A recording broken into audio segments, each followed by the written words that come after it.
Hey guys, what's up? Scottish Duck here once again. Haven't uploaded a video in like 3 months. I've been streaming sometimes over on Twitch, but yeah, what can I say? Not been buying too many games. But we got some games here to show off anyway. So let's get right the fuck into it. Okay, this is just what I do. I disappear for months and then just come back saying I've bought stuff, guys. That's all there is to it. Anyway, so in the time that I've been away, the Switch 2 got revealed and all that shit. Aye.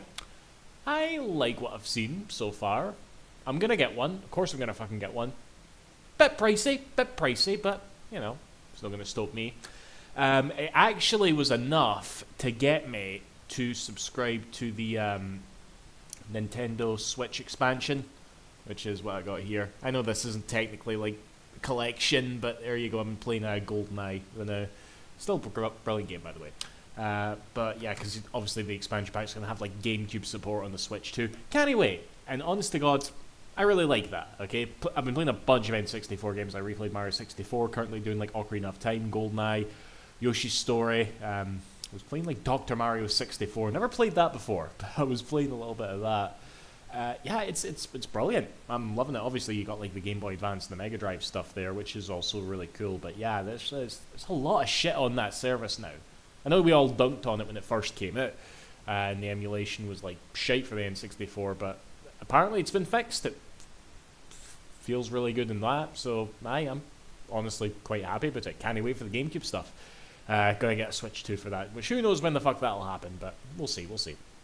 Now, speaking of the N64 app right there, it's like it did that thing where there's quite a few instances in this this pile of games where just like something got into my brain. It was like, Donald, go on eBay, you know you need that. And when playing through the N64 games, it reminded me that there was a couple of games, not even on the N64, but a couple of games that are in the same series that happen to be on the N64 that I don't own yet. So with that, I have Wave Race Blue Storm and 1080 Avalanche. So yeah, these were obviously like sequels to N64 games, which I barely played. I think I played like a little bit of Wave Race 64, but I saw that and I was like, oh, those are really cool. I've got those in the N64, but wait, didn't they have like GameCube sequels? I gotta get them, so I got them. But yeah, not too much of an opinion on them, but I've got them, so there you go. Cool. Right, next is, so this was one of my drunk purchases, happens every once in a while, and I remember it arrived and I was just like, wait, don't I already fucking own this? And apparently I don't. This is Lord of the Rings, Fellowship of the Ring. Now, this was the, I guess the RPG, who the fuck even made this? Like Black Label Games, or was that the publisher? I think it was the publisher. But yeah, like when it came to like Lord of the Rings games, you know, back when the Lord of the Rings films were like on the go, the main ones were like the officially licensed ones for the films, you know, like Two Towers, Return of the King, and there was like the Third Age, I think it was. And my best pal was like super into those. You know, he was like, I remember, I always tell this story, but I remember the Two Towers came out the exact same day as the very first Ratchet and Clank. Okay, we were both like 13, and we went to like Game and bought them together. It's a nice wee memory of that. But it always like intrigued me because he was such a big Lord of the Rings fanatic, but he never gave a fuck about this game. This was also on the PS2, I'm pretty sure. Was it? Maybe it wasn't. Maybe that's why he never got it. But aye, and I can remind like I was looking at gameplay thinking, oh, that looks kind of cool, but apparently it's like terrible. It did not review well. Or maybe that was just the PS2 version for all I know, but it's whatever. It's a nice, cool thing to have, you know, nice bit of history from memories long past. But aye, Lord of the Rings. There you go. Yeah. Okay. Next now, I actually need to apologize for the people who are like watching this that watch me on Twitch, because I've not I've not streamed in like 2 or 3 weeks odds.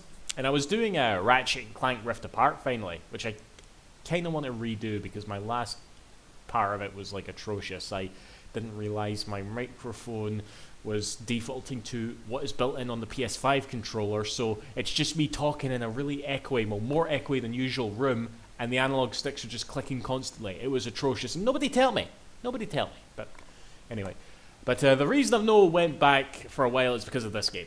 Xenoblade Chronicles X. I have been playing the shit out of this game. Okay, this was one of these games that when it came out, it was like, okay, everything else is getting pushed to the side. Okay, all time is being dedicated to this and this only.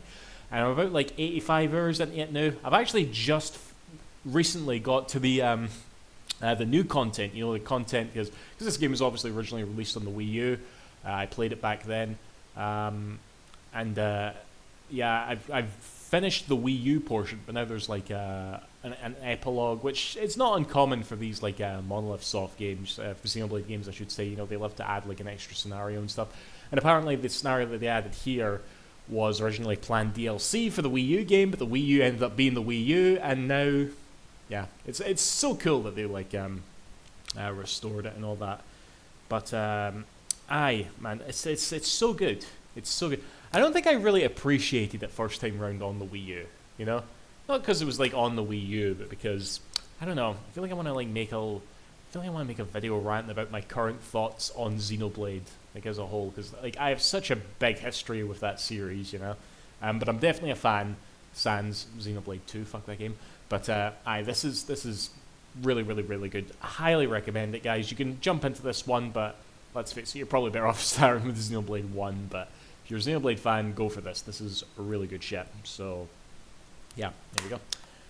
And so, we have 4 games left, guys. Now, this is like one of these worms I was just talking about, okay? Like, what was it that happened? Let me think, yeah.